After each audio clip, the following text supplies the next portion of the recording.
Isaías 61, nós vamos ler do versículo 1 até o 9. Vamos fazer a leitura alternada, eu vou iniciar, os irmãos leem em seguida. Isaías 61, de 1 a 9, diz assim a palavra do Senhor.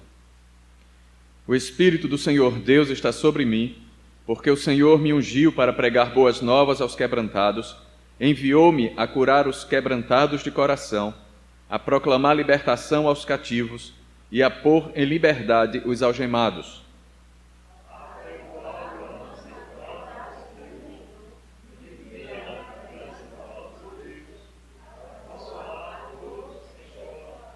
E a pôr sobre os que em Sião estão de luto uma coroa em vez de cinzas, óleo de alegria em vez de pranto, vestes de louvor em vez de espírito angustiado, a fim de que se chamem carvalhos de justiça, plantados pelo Senhor para a sua glória.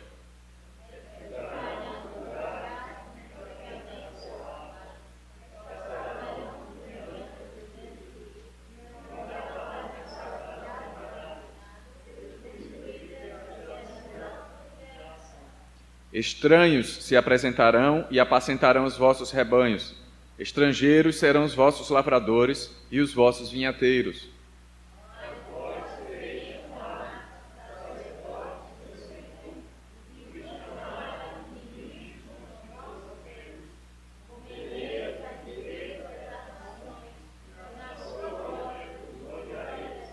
Em lugar da vossa vergonha tereis dupla honra. Em lugar da afronta, exultareis na vossa herança. Por isso, na vossa terra possuireis o dobro e tereis perpétua alegria.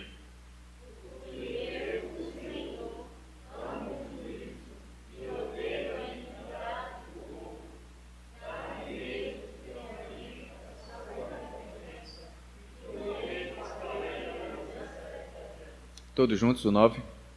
A sua posteridade será conhecida entre as nações, os seus descendentes no meio dos povos. Todos quantos os virem, os reconhecerão como família bendita do Senhor. Amém, amados. Nós estamos falando de família hoje, desde pela manhã, nesse mesmo texto, e nós vimos que o profeta está falando à nação de Israel, e ele trata como família, e nós vimos que a expressão família é usada em alguns aspectos, algumas vezes, para designar a família de sangue que nós temos, aquela com a qual nós moramos. O termo família é usado também para designar aqueles que são da família da fé, que têm a mesma fé, a mesma crença, e também designada para representar aqueles que fazem parte de uma nação, de um povo. Isaías está falando especificamente nesse último aspecto, para o povo de Israel. Mas os princípios que são vistos aqui podem e devem ser aplicados na nossa família, na nossa igreja e em todos os lugares. Porque aqueles que compõem a família, nação brasileira, são os mesmos indivíduos que compõem a nossa família de sangue, a nossa família na fé. E aí vimos hoje pela manhã que se nós fomos chamados por Deus, não exercermos o nosso papel de proclamadores de boas novas, a nossa família irá sofrer consequências drásticas, terríveis. E aí nós vimos na primeira parte, até o versículo 3, que essas dores, esses sofrimentos, essas angústias eram porque aquele povo de Israel, naquele momento, estava vivendo para si e não para Deus.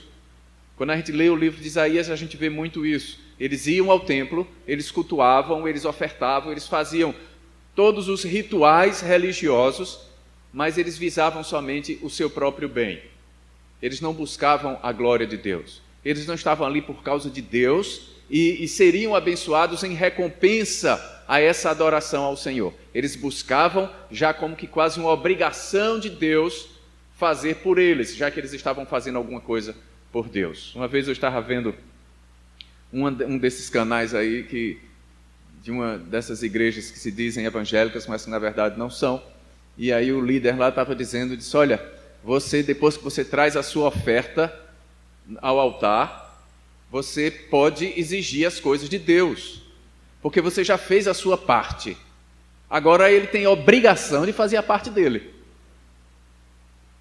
Eu não sei onde ele achou isso na Bíblia, isso não tem em lugar nenhum da palavra de Deus, mas muitas vezes, amados, a gente se comporta dessa maneira.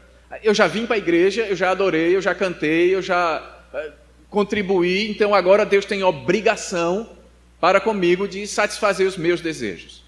Ou seja, aquilo que eu estava fazendo em nome de Deus, na verdade não era para Ele, era para mim mesmo.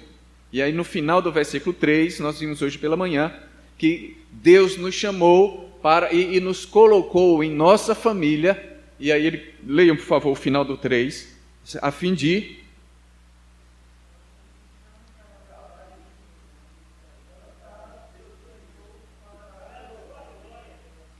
que se chamem carvalhos de justiça plantados pelo Senhor para a sua glória.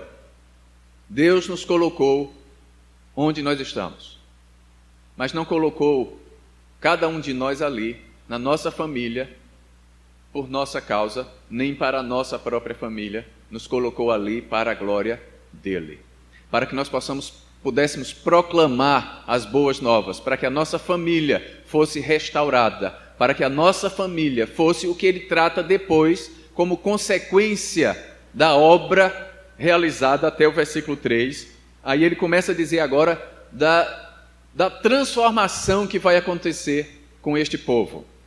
Antes do versículo 3, o que ele diz é que o povo estava enfermo, estava cativo, algemado, sofrendo, angustiado, chorando, em luto. Mas aí a partir do versículo 4, como fruto dessa proclamação das boas novas, entendendo que quem foi que foi colocado dentro da família para proclamar as boas novas? Quem? Vocês têm que falar alto, que aí a máscara atrapalha, não dá para a gente ouvir. Quem foi que foi colocado por Deus como proclamador das boas novas dentro da nossa família, dentro de cada família? Nós é muita gente. Eu que digo que tenho o Espírito de Deus. Se eu tenho o Espírito de Deus, então eu sou esse que foi ungido, que foi capacitado para proclamar as boas novas, e aí agora o assunto é especificamente dentro da nossa família. Se nós fizermos isso, a nossa família será restaurada. Aí, no final do versículo 9, como é que termina o versículo 9? Todos, leiam por favor. Não, todos juntos, por favor. Como família.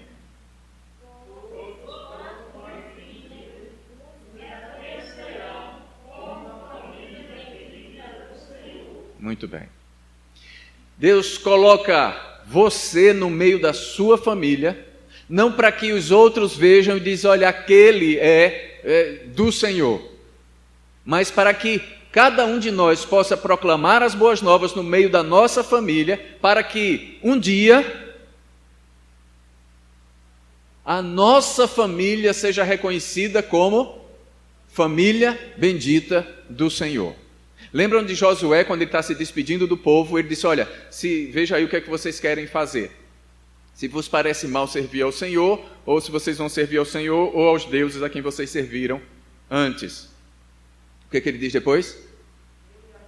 Eu e a minha casa serviremos ao Senhor. Ele não diz assim, a minha casa vai servir ao Senhor. Ele começa por ele. Eu vou servir ao Senhor. Eu irei testemunhar do Senhor dentro da minha casa, eu irei proclamar as boas novas de salvação dentro da minha casa, e aí Deus irá transformar a minha família, e a minha família irá servir ao Senhor.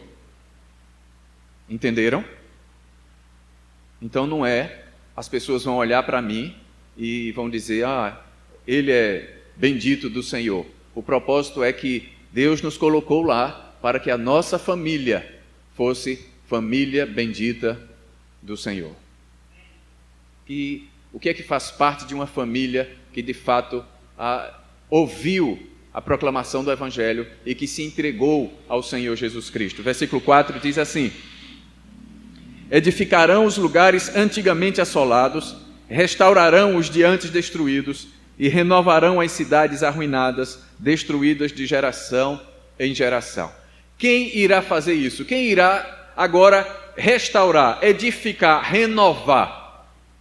Aqueles que antes estavam chorando, angustiados, perdidos, não é assim? A partir do versículo 1 até o versículo 3, é o que nós éramos antes de ouvirmos a mensagem do Evangelho. Ouvindo isso, sendo transformados pelo Senhor como carvalhos de justiça, estando glorificando ao Senhor, agora nós não mais vivemos derrotadamente, mas agora vivemos para edificar. E aí eu perguntava hoje pela manhã, se nós temos sido esses proclamadores do Evangelho dentro da nossa casa. E agora eu pergunto se nós temos sido esses edificadores, esses restauradores, esses que renovam a família. Amados, há famílias que estão machucadas há anos, esposo com esposa, pais com os filhos, e Deus quer restaurar esses relacionamentos. Deus quer que o coração dos pais se converta aos filhos e dos filhos aos pais, do esposo à esposa, mas isso será feito através daqueles que foram plantados pelo Senhor dentro destas famílias. Nós precisamos ser restauradores. Nós precisamos nos colocar como aqueles que edificam e não como aqueles que mantêm os laços, o que foi quebrado há muito tempo. Veja o que é que ele diz aqui: edificarão os lugares antigamente assolados, restaurarão os de antes destruídos e renovarão as cidades destruídas de geração em geração. Há problemas em nossa família que vêm de geração em geração. Há laços rompidos de geração em geração. E o que o texto está dizendo para a gente é que nós temos que ser restauradores. Nós temos que ir lá, juntar as pontas das cordas que foram quebradas, dos laços rompidos, e nós temos que restaurar isso. Nós temos que lutar por nossa família. Nós muitas vezes, amados, estamos preocupados demais com o sustento da família, com o futuro material da família, e esquecemos dos relacionamentos. E esquecemos que a família precisa estar unida. Como é que diz o Salmo lá que fala: ó, como é bom.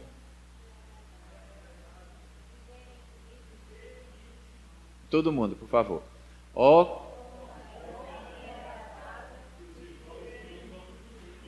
como é bom e agradável viverem unidos os irmãos. Novamente, a aplicação ali pode ser a nação de Israel e pode ser a família. De qualquer maneira, os laços precisam ser refeitos. Nós precisamos aprender a restaurar. Mas nós só vamos conseguir fazer isso se nós tivermos sido restaurados pelo Senhor. Se nós fomos alcançados pela graça do Senhor. Se nós fomos perdoados pelo grande amor de Deus, então não resta mais nenhuma outra atitude a não ser perdoarmos e a não ser restaurarmos a vida em nossa volta. Então que nós possamos voltar para casa nessa noite, não como mantenedores do que está estabelecido, mas como restauradores. Eu estava vendo outro dia uma reportagem sobre a restauração de uma igreja de muito tempo aqui no Brasil, lá em Salvador. E eles mostram, os restauradores, eles não chegam lá e botam uma espátula assim e saem arrancando tudo. Eles vão tirando quase que com um bisturi assim, pedacinho por pedacinho de tinta. E se a gente descascar uma parede dessa, a gente vai ver várias camadas de tinta que estavam ali, né? Assim, vocês já viram isso? A primeira camada é branca, aí depois você arranca, tem um azul por trás, tem um amarelo, vai indo até chegar na parede mesmo, no cimento. E o que o restaurador faz é ir tirando aquilo que foi colocado em cima da pintura original. E teve uma parte lá que eles deixaram como estava e aí mostraram depois como ficou, o que era antigamente. Tirando com muita calma, devagar, para não estragar a camada seguinte, para não estragar o original. É trabalhoso, amados, restaurar relacionamentos. Os relacionamentos se acabam em um piscar de olhos. Uma palavra mal aplicada, uma palavra mal entendida, um momento de raiva e os relacionamentos são rompidos. Ou a gente se coloca como restaurador, ou a gente volta para casa e diz, já sempre foi assim, ó, desde o tempo de antigamente que esse povo é assim, eu não vou me meter nisso daí.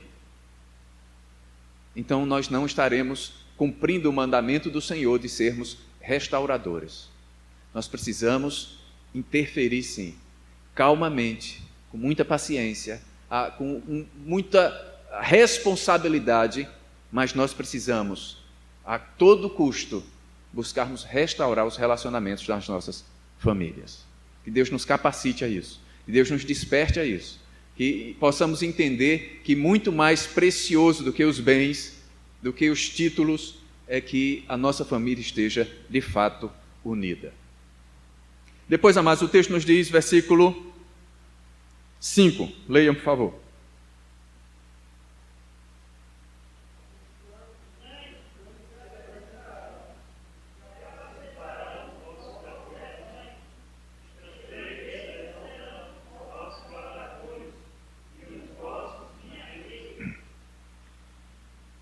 Estranhos se apresentarão e apacentarão os vossos rebanhos, estrangeiros serão os vossos lavradores e os vossos vinhateiros.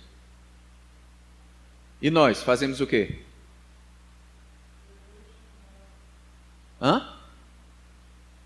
Vá? E nós? E o povo de Deus fará o quê? Vá?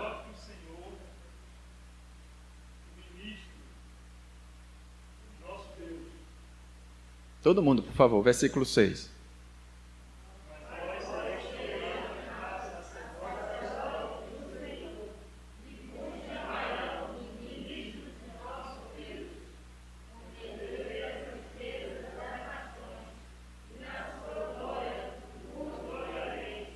O que ele está dizendo aqui, amados, não é que o povo de Israel não ia mais trabalhar e que eles iriam ficar numa boa lá só cantando louvores ao Senhor. O que ele está dando a ideia aqui é de um povo que antes dessa restauração vivia em função de coisas e depois isso vai perdurar, porque quando o povo volta do cativeiro da Babilônia, eles começam a restaurar as suas casas, as casas estão bonitas, mas o templo do Senhor está arruinado, está destruído, e aí o profeta vai lá dizer, olha, ainda não é tempo de vocês restaurarem a casa do Senhor, porque a casa de vocês está muito bonita, mas a casa do Senhor não. Eles novamente estavam voltados para si mesmos e não para Deus. O que o texto está dizendo aqui não é que o povo não iria trabalhar, que o povo não iria se empenhar em levantar o seu sustento. O que o texto está dizendo aqui não é mais o principal da vida daqueles que foram transformados pelo Senhor. Não é mais o foco da vida, as coisas, os bens, as posses, as riquezas. Agora, o foco da nossa vida em todas as áreas, e aí quer nós estejamos trabalhando, ou em casa, ou fazendo qualquer outra coisa, nós seremos chamados de sacerdotes do Senhor, e vos chamarão ministros do nosso Deus. Enquanto agora o mundo continua voltado para as riquezas, aqueles que foram transformados pelo Senhor se voltam não mais, como nos diz o apóstolo Paulo, para as coisas deste mundo, mas para as coisas que estão nos céus. Como nos diz o Senhor Jesus Cristo, não mais juntamos recursos e tesouros aqui na terra, mas juntamos agora nos céus. Enquanto o mundo continua achando que vai conseguir paz, tranquilidade, libertação em coisas, aqueles que já foram libertos pelo Senhor Jesus Cristo entendem que agora o foco principal da vida é a glória do Senhor. Como é que tem sido na nossa família? Nós estamos voltados para as coisas e isso toma todo o tempo da nossa família, todos os esforços da nossa família são voltados para termos as coisas, para sermos alguém, para termos títulos, ou nós fazemos isso porque isso faz parte da vida, mas a nossa atenção é a glória de Deus, é servirmos ao Senhor. Nós possamos pensar nisso. O que tem sido prioridade na nossa família? Coisas ou a glória de Deus? Vivermos para nós mesmos ou vivermos para Deus? Servindo ao Senhor. E ele diz assim: vós sereis chamados sacerdotes do Senhor. Os sacerdotes, os levitas e os sacerdotes, eles não tinham bens. Eles não receberam terras na divisão do reino. Eles viviam das ofertas que chegavam para eles lá no templo, porque eles estavam focalizados em servir ao Senhor. Nós precisamos, amados, entender que a nossa vida exige sim o trabalho, mas que não é isso que deve ser o principal na nossa vida, e sim servirmos ao Senhor. Os outros irão apacentar, irão cuidar, irão ser lavradores, irão trabalhar, irão focalizar sobre isso, mas o povo de Deus será reconhecido como sacerdotes do Senhor, como um povo que vive para adorar ao Senhor, para glorificar o seu nome. Por último, amados, versículo 7 diz o quê?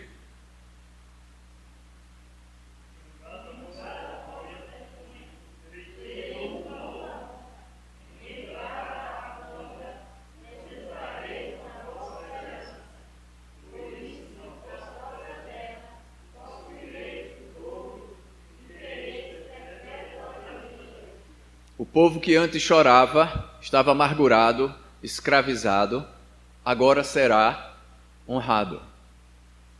As famílias que antes sofriam, estarão agora tendo perpétua alegria. Isso porque entenderam as boas novas que foram proclamadas por quem?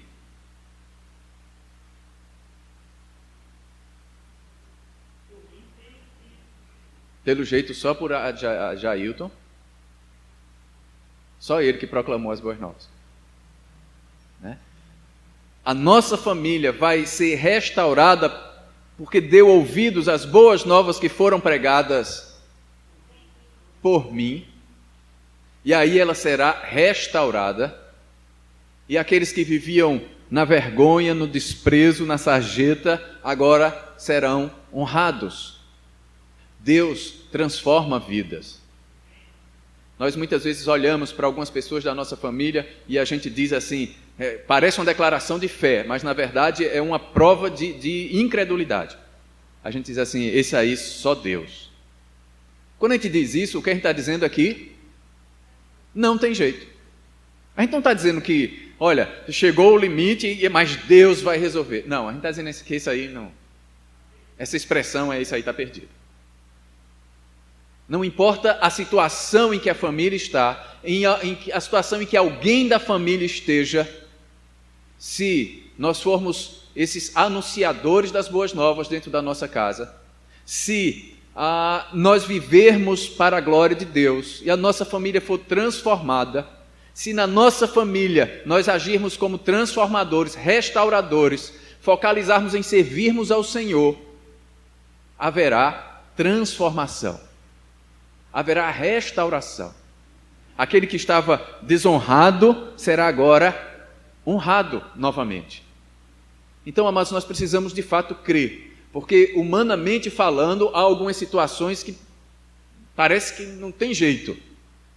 Mas quantos nós não já vimos que estavam totalmente perdidos? Como é que o Senhor Jesus Cristo diz? Os sãos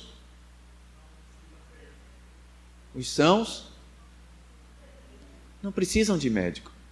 Ele veio salvar e buscar o perdido. Nós muitas vezes estamos nos comportando como os fariseus da época do Senhor Jesus Cristo. Não, esse aí não. Só quem tem jeito é aquele que é bonzinho. Ora, aquele que é bonzinho talvez nem ache que precise ter jeito. Quem precisa ter jeito é aquele que está na sarjeta, aquele que está na vergonha. Esse precisa ser restaurado. E O Evangelho da graça do Senhor Jesus Cristo restaura vidas. O Senhor Jesus Cristo levanta o abatido e o coloca para assentar-se no meio de príncipes, nos diz a palavra do Senhor. Como é que está a nossa família, amados? Como é que nós estamos nos comportando no meio da nossa família? Estamos chegando lá em casa e somos os murmuradores, os questionadores, os reclamadores, ou nós somos os restauradores? Ou nós estamos ali para buscar a glória de Deus? Ou nós estamos ali para ver a nossa família restaurada, colocada aos pés do Senhor? Que Deus, amados, abençoe a cada família aqui representada. Que haja de fato transformação em nossa vida, para que possa haver transformação na nossa família. Havendo transformação na nossa família, a nossa igreja será abençoada, a família da igreja sendo abençoada, o país será abençoado pelo Senhor Jesus Cristo. Nós muitas vezes estamos querendo que o país seja abençoado quando nós mesmos não estamos buscando ao Senhor como deveríamos. Que Deus nos abençoe, amados. Vamos colocar em pé, amados, vamos orar.